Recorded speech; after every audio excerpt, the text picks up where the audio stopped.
Hey friends, so tomorrow, super exciting, in Tucson, Arizona, Senator Mark Kelly, his gorgeous wife, who as a fellow brain injury survivor is one of my personal heroes, Gabby Giffords, as well as Senator Cory and Representative Stanton are going to be having a town hall. And I live about 2 hours away from Tucson, and with the brain injury, driving 2 hours is probably going to be a little bit more than I can manage. So, unfortunately, I'm probably not going to be able to make it.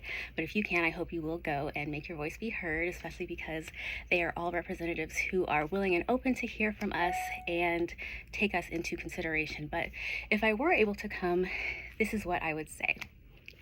In May of 2017, I was struck by a car traveling 48 miles per hour while crossing the street in downtown Phoenix. And I, of course, sustained numerous injuries. The car hit me, just my 5'1" body. I was not in a car, I was crossing the street. And I sustained numerous injuries, some of which resulted in long-term disabilities to include a traumatic brain injury, chronic pain, nerve damage, vision issues, vestibular problems, a whole mixed bag of not fun things. But one of the most interesting aspects of my story is that the driver who hit me actually never got out of his car. He never came out to assist me, to make sure I was okay.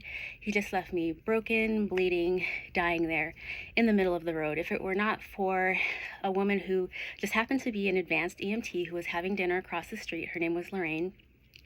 If it hadn't been for her witnessing what happened and coming over to assist me, she stayed with me until paramedics arrived, I would not be alive today to be able to tell you this story. And I have to say that what's going on in Washington right now feels a lot like what happened to me with my accident. It feels like we as everyday citizens are being hit full speed by the actions of what is going on in our government currently, and we're just being left broken, bleeding out, dying in the street while they're sitting comfortably in their cars.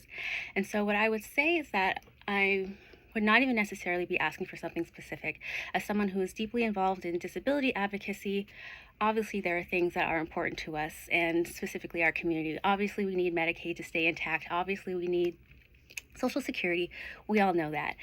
But what I would say is that I would ask that we be considered, that with whatever situation is going on in Washington, with our government, with our politicians, when you have the choice to sit in your car and not be a helper, or if you have the choice to be a Lorraine, please be a Lorraine.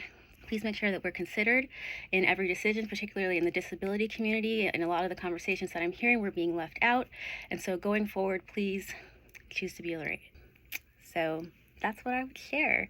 Thank you so much for listening, and God bless.